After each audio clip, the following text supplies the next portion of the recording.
Thank you so much for that very, very kind welcome. I really appreciate it, and it's good to be back. And I want to thank everybody in here that supported me in November to help me get to Congress. I really, really appreciate it. Everything is going quite magnificent.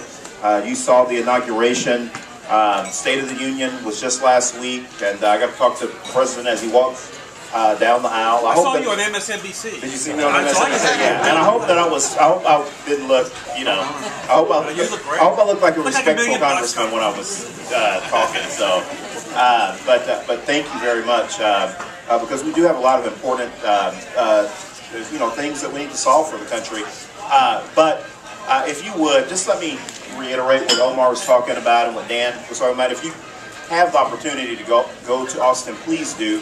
And don't just talk to the people that you know are friendly to what we believe in. Talk to the last Stonewall meeting I went to, or the last Dallas Stonewall meeting I went to, I remember specifically meeting someone, and I apologize if I forgot their name, but they lived in Capel.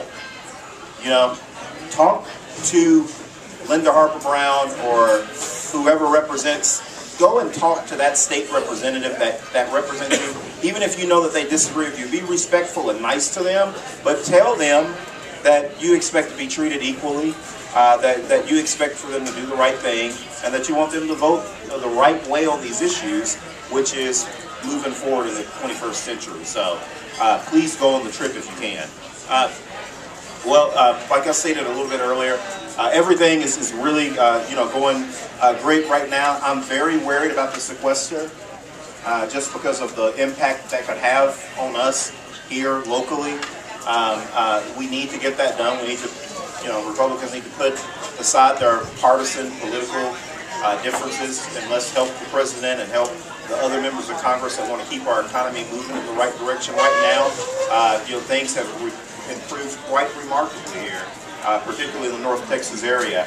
But we still need some help, and it'll have a big impact on us if we don't get it done. Not immediately, but as the year progresses, it is something that we will certainly feel, and so we need to do the right thing as it relates to the sequester. I want to talk about some pieces of legislation that I am co-sponsoring. You may have saw that I was the first. Can you hear me okay, Pam? You may have saw that I was the first congressman to ever invite a dreamer to the inauguration.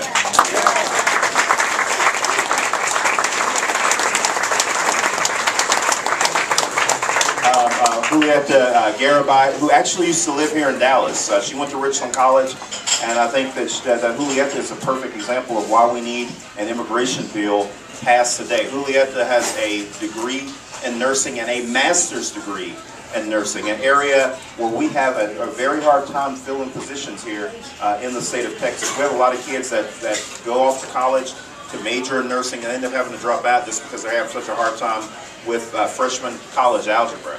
Julietta's already accomplished those things, and yet because of her age, she is caught in the middle, and she is not able to get her citizenship so she can work and contribute to American society.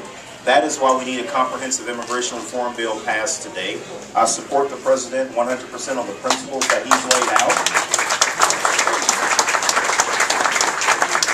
I am also a co-sponsor of the DREAM Act, and I'm also a co-sponsor of the Reuniting Families Act. That is something that I believe in, and I'm going to fight hard, not only for the constituents that I represent in Dallas and in Tarrant County, but because, again, it's the right thing to do for our country. It's the right thing to do for our economy. It's the right thing to do for families, and it's long overdue, and so we need to get that bill passed. Also, comprehensive immigration reform to me means including same-sex families, because same-sex families that want to have their loved ones reunited with them here in the United States, they need to be covered. That has to be included. We have any bill that we have does not go far enough if same-sex language is not included. It absolutely has to be necessary. Also, wanted to let you know that I am a co-sponsor of the Respect for Marriage Act, which would repeal DOMA.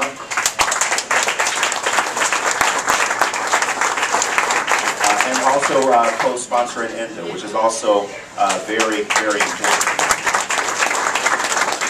I know that last Congress that there were only 3 members of the Texas delegation: Sheila Jackson Lee, Eddie Bernice Johnson right here in Dallas, and former Congressman Charlie Gonzalez out of San Antonio, that were members of the LGBT caucus. I will be joining the LGBT caucus.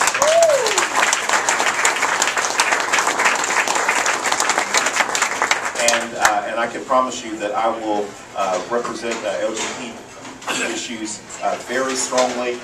Something that I will continue to talk about, because again, it's the right thing to do, and attitudes are changing in our country. And I just want to thank everybody here that has been a part of the fight for so long, working on LGBT issues, because you have really made a difference. And I'll never forget when I was a state legislator. I think it was one of my first years in the state legislature, and I went to an event. It was off of Northwest Highway, and it was the Dallas Federal Club, and they had the president of HRC that came in and he spoke, and he just talked about how important it was for people to continue to just to let people know that they do know someone who is gay or lesbian. Because at that time there were a lot of people that thought that they didn't even know anyone that was gay or lesbian, and how you can change people's minds about a lot of these important issues just by going to knock on a neighbor's door or to let someone know. And it's just amazing in such a very short time period how attitudes in this country has changed. I think the people that are against equality in this country, that they are really in the minority now. There are people that are holding on to something in the past and stopping the rest of the country from moving forward. And so I just want to applaud you for all the gains that you have made. And it really, because I remember when I was in the state legislature in 2005, and we voted on Warren Chisholm had a bill. Warren Chisholm out of Pampa, Texas, no longer in the legislature, thank goodness. Had the Defense of Marriage Act bill, and I remember voting against Warren's bill on the House floor. But it's just amazing to me, since 2005, just how the progress that has been made. And thank you, because a lot of families are feeling a lot better today because of all the hard work of everybody in this room. So, Omar, thank you very much for letting me have a few words. I really appreciate it.